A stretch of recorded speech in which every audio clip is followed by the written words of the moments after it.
de Estado, de governo e de delegação, senhoras e senhores, apresento aos senhores um novo Brasil que ressurge depois de estar à beira do socialismo. Um Brasil que está sendo reconstruído a partir dos anseios e dos ideais de seu povo.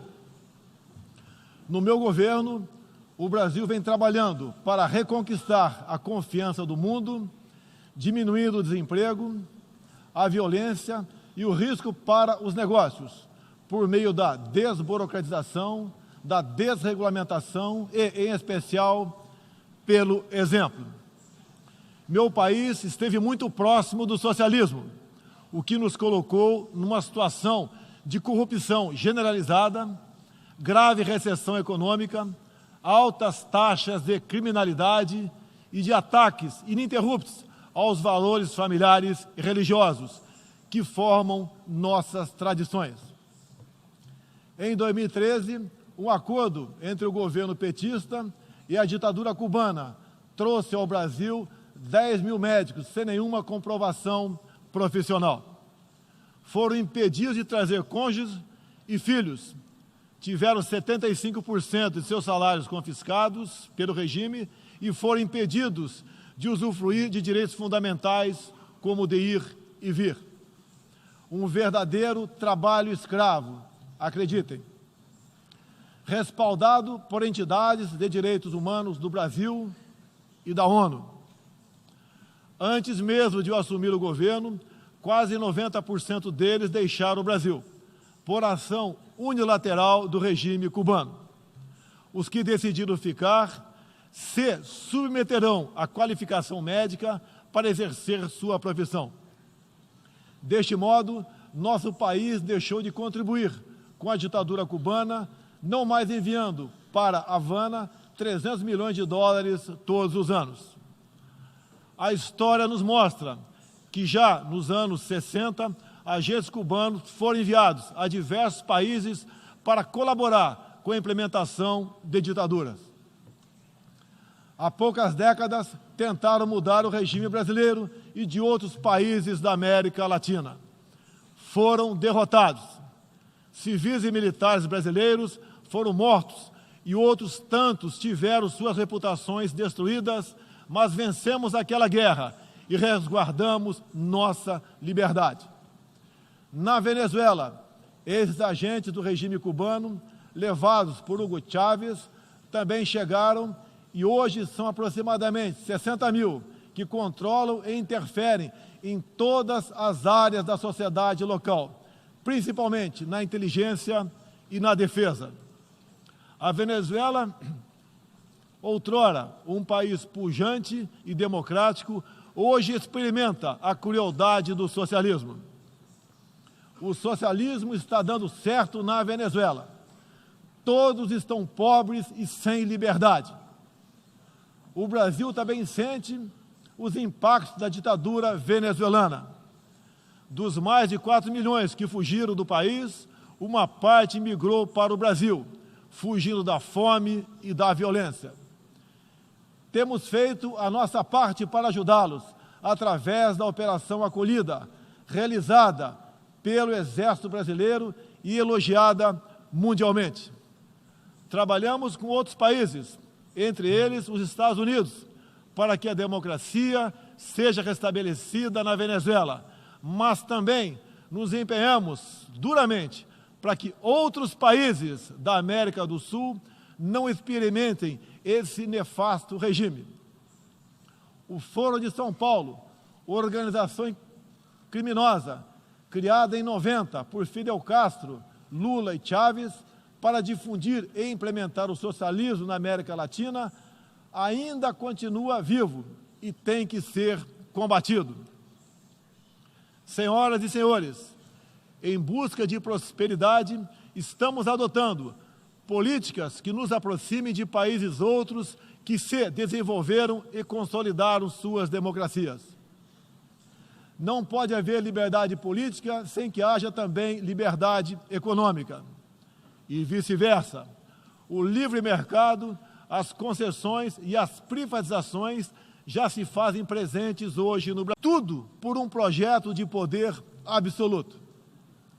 Foram julgados e punidos, graças ao patriotismo, perseverança e coragem de um juiz que é símbolo no meu país, o doutor Sérgio Moro, nosso atual ministro da Justiça e Segurança Pública. Esses presidentes também transferiram boa parte desses recursos para outros países, com a finalidade de promover e implementar projetos semelhantes em toda a região. Essa fonte de recursos secou. Esses mesmos governantes vinham aqui todos os anos e faziam descompromissados discursos com temas que nunca atenderam aos reais interesses do Brasil, nem contribuíram para a estabilidade mundial. Mesmo assim, eram aplaudidos. Em meu país, tínhamos que fazer algo a respeito dos quase 70 mil homicídios e dos incontáveis crimes violentos que anualmente massacravam a população brasileira.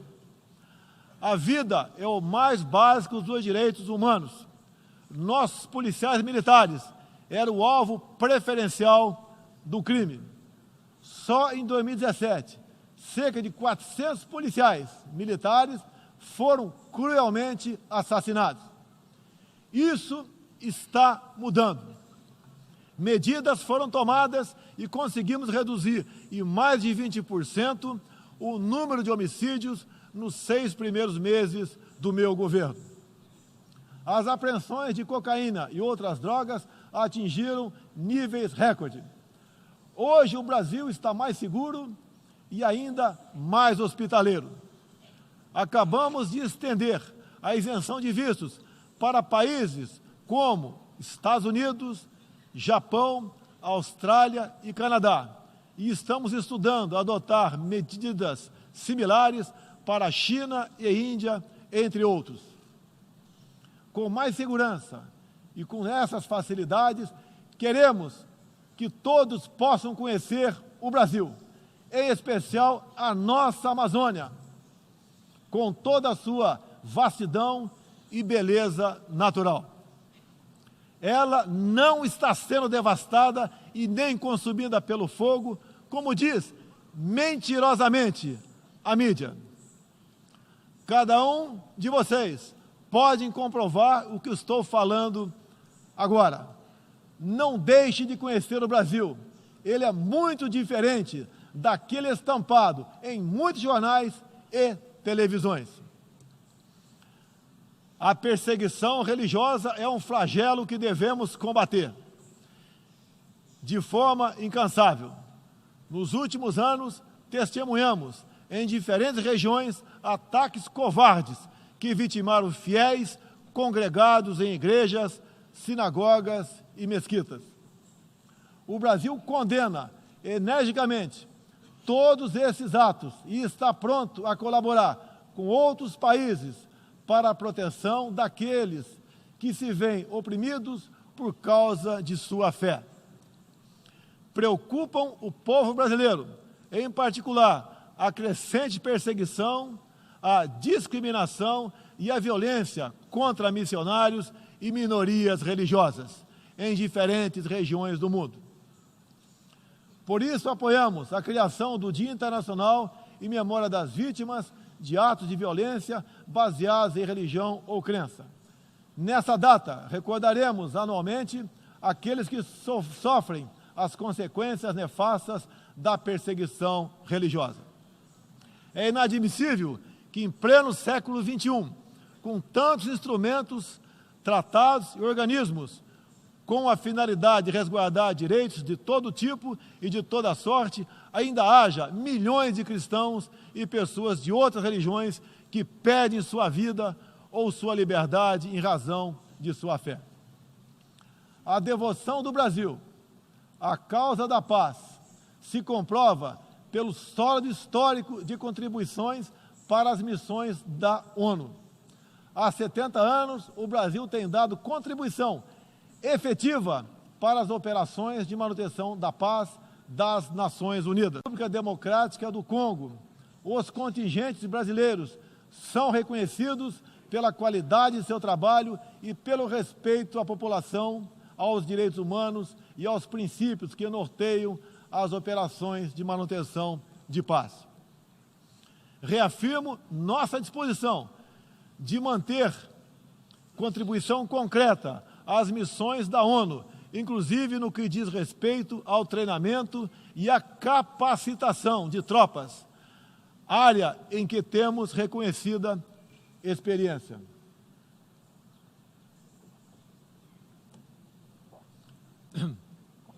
Ao longo deste ano, estabelecemos uma ampla agenda internacional com o intuito de resgatar o papel do Brasil no cenário mundial e retomar as relações com importantes parceiros.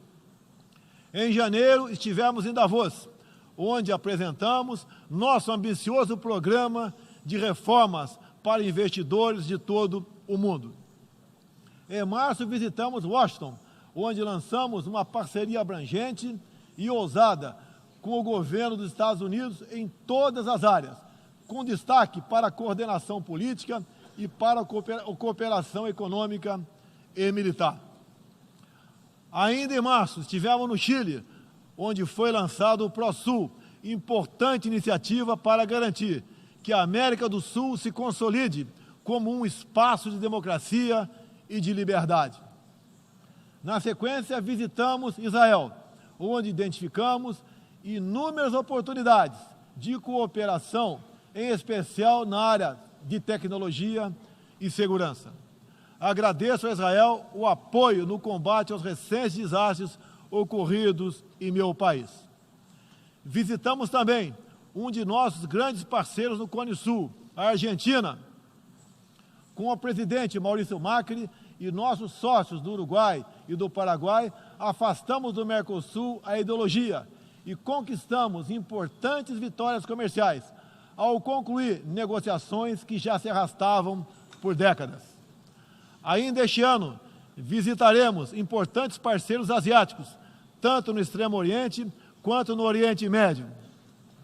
Essas visitas reforçarão a amizade e o aprofundamento das relações com Japão, China, Arábia Saudita, Emirados Árabes e Catar.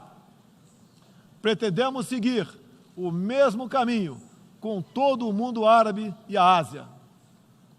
Também estamos ansiosos para visitar nossos parceiros e amigos na África, na Oceania e na Europa. Como os senhores podem ver, o Brasil é um país aberto ao mundo em busca de parcerias com todos os que tenham interesse de trabalhar pela prosperidade, pela paz e pela liberdade. Senhoras e senhores, o Brasil que represento é um país que está se reerguendo, revigorando parcerias e reconquistando sua confiança política e econômica. Estamos preparados para assumir as responsabilidades que nos cabem no sistema internacional. Durante as últimas décadas, nos deixamos seduzir, sem perceber, por sistemas ideológicos de pensamento que não buscavam a verdade, mas o poder absoluto. A ideologia se instalou no terreno da cultura, da educação e da mídia, dominando meios de comunicação, universidades e escolas. A ideologia invadiu nossos lares para investir contra a célula máter de qualquer sociedade saudável, a família. Tento ainda destruir a inocência de nossas crianças, pervertendo até mesmo identidade mais básica e elementar, a biológica. O politicamente correto passou a dominar o debate público para expulsar a racionalidade e substituí-la pela manipulação, pela repetição de clichês e pelas palavras de ordem. A ideologia invadiu a própria alma humana, para dela expulsar Deus e a dignidade com que Ele nos revestiu. E, com esses métodos, essa ideologia sempre deixou um rastro de morte, ignorância e miséria por onde. Nessa época do ano, o clima seco e os ventos favorecem queimadas espontâneas e também as criminosas. Vale ressaltar que existem queimadas praticadas por índios e populações locais, como parte de sua respectiva cultura e forma de sobrevivência. Problemas qualquer país os tem.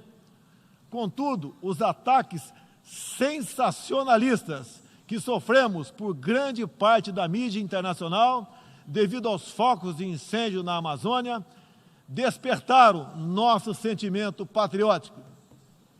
É uma falácia dizer que a Amazônia é patrimônio da humanidade e um equívoco, como atestam os cientistas, afirmar que a Amazônia, a nossa floresta, é o pulmão do mundo. Valendo-se dessas falácias, um ou outro país, em vez de ajudar, embarcou nas mentiras da mídia e se portou de forma desrespeitosa com o espírito colonialista. Questionaram aquilo que nos é mais sagrado, a nossa soberania. Um deles, por ocasião do encontro do G7, ousou sugerir aplicar sanções ao Brasil sem sequer nos ouvir. Agradeço àqueles que não aceitaram levar adiante essa absurda proposta. Em especial, o presidente Donald Trump, que bem sintetizou o espírito que deve reinar entre os países da ONU: respeito à liberdade e à soberania de cada um de nós.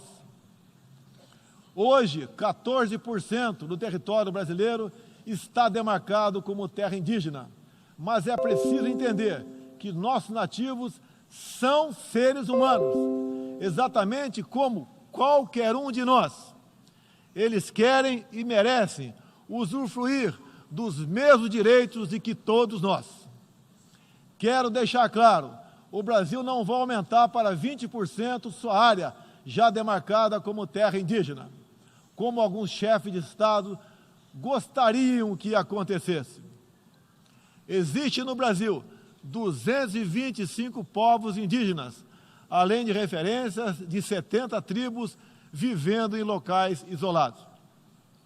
Cada povo ou tribo com seu cacique, sua cultura, suas tradições, seus costumes e, principalmente, sua forma de ver o mundo. A visão de um líder indígena não representa a de todos os índios brasileiros. Muitas vezes, alguns desses líderes, como o cacique Raoni, são usados como peça de manobra por governos estrangeiros na sua guerra informacional para avançar seus interesses na Amazônia. Infelizmente, algumas pessoas de dentro e de fora do Brasil, apoiadas por ONGs, temem em tratar e manter nossos índios como verdadeiros homens das cavernas. O Brasil agora tem um presidente que se preocupa com aqueles que lá estavam antes da chegada dos portugueses em 1500. O índio não quer ser latifundiário, pobre em cima de terra rica, especialmente das terras mais ricas do mundo. É o caso das reservas Yanomami e Raposa Serra do Sol. Nessas reservas existe grande abundância de ouro, diamante, urânio, nióbio e terras raras, entre outros. E esses territórios são enormes. A reserva Yanomami, sozinha, conta com aproximadamente 95 mil quilômetros quadrados, o equivalente ao tamanho de Portugal ou da Hungria, embora apenas 15 mil índios vivam nessa área. Isso demonstra que os que nos atacam não estão preocupados com o ser humano índio, mas sim com as riquezas minerais e a biodiversidade existentes nessas áreas. E para mostrar aos senhores que não existe uma autoridade única entre os índios, eu quero ler uma carta aqui de grande parte das comunidades indígenas endereçadas para os senhores. Estados Unidos, externar toda a realidade vivida pelos povos indígenas do Brasil, bem como trazer à tona o atual quadro de mentiras propagado pela mídia nacional e internacional, que insistem em fazer dos povos indígenas do Brasil uma reserva de mercado sem fim, atendendo interesses estrangeiros de países que ainda enxergam no Brasil uma colônia, sem regras e sem soberania. O Brasil possui 14% do seu território nacional regularizado como terras indígenas, e muitas comunidades estão sedentas para que o desenvolvimento dessa parte do Brasil finalmente ocorra sem amarras ideológicas ou burocráticas. Isso facilitará o alcance de uma maior qualidade de vida nas áreas do empreendedorismo, saúde e educação. Uma nova política indigenista no Brasil é necessária. O tempo urge. Medidas arrojadas podem e devem ser incentivadas na busca pela autonomia econômica dos indígenas. Certamente que, se um conjunto de decisões vier nesse sentido, poderemos vislumbrar um novo modelo para a questão indígena brasileira. Um novo tempo para as comunidades indígenas é fundamental. A situação de extrema pobreza em que se encontram, sobrevivendo tão somente do Bolsa Família e de cestas básicas, nunca representou dignidade e desenvolvimento. O ambientalismo radical e o indigenismo ultrapassado e fora de sintonia com o que querem os povos indígenas representam o atraso, a marginalização e a completa ausência de cidadania. A realidade ora posta impõe que o mundo, na arena da Assembleia das Nações Unidas, possa conhecer nossos desejos e aspirações na voz da indígena Izani Kalapalo, que transmitirá o real quadro do meio ambiente e das comunidades indígenas brasileiras. Portanto, Izani Kalapalo goza de confiança e do prestígio da liderança indígena interessada em desenvolvimento, empoderamento e protagonismo, estando apta para representar as etnias relacionadas anexas, que são 52. Acabou o monopólio do senhor Raoni. A Organização das Nações Unidas teve papel fundamental na superação do colonialismo e não pode aceitar que essa mentalidade regresse a estas salas e corredores sob qualquer pretexto. Não podemos esquecer que o mundo necessita ser alimentado. A França e a Alemanha, por exemplo, usam mais de 50% de seus territórios para a agricultura. Já o Brasil usa apenas 8% de terras para a produção de alimentos. 61% do nosso território é preservado. Nossa política é de tolerância zero para com a criminalidade, aí incluídos os crimes ambientais. Quero reafirmar minha posição de que qualquer iniciativa de ajuda ou apoio à preservação da floresta amazônica ou de outros biomas deve ser tratado em pleno respeito à soberania brasileira. Também rechaçamos as tentativas de instrumentalizar a questão ambiental ou a política indigenista em prol de interesses políticos e econômicos externos, em especial os disfarçados de boas intenções. Estamos prontos para, em parcerias e agregando valor, aproveitar de forma sustentável todo o nosso potencial. O Brasil reafirma seu compromisso intransigente com os mais altos padrões de direitos humanos, com a defesa da democracia e da liberdade de expressão religiosa e de imprensa. É um compromisso que caminha junto com o combate à corrupção e à criminalidade, demandas urgentes da sociedade brasileira.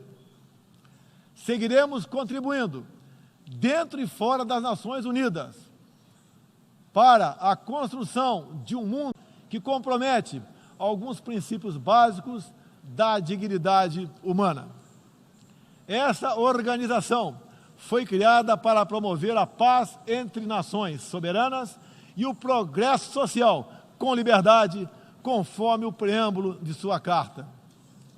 Nas questões do clima, da democracia, dos direitos humanos, da igualdade de direitos e deveres entre homens e mulheres, e em tantas outras, tudo o que precisamos é isso: contemplar a verdade seguindo João 8,32.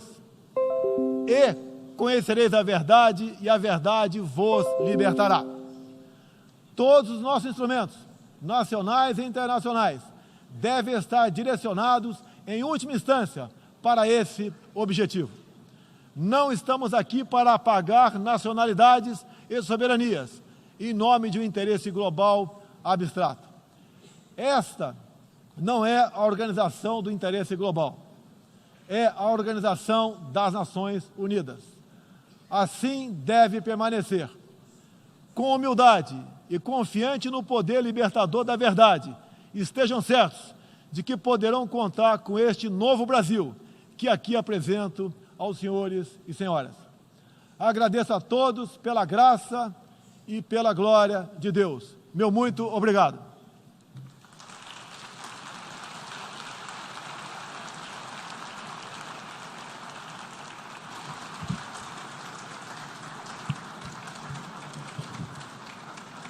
On behalf of the General Assembly, I wish to thank the President of the Federated Republic of Brazil for the statement just made. May I request representatives to remain seated while we greet the President.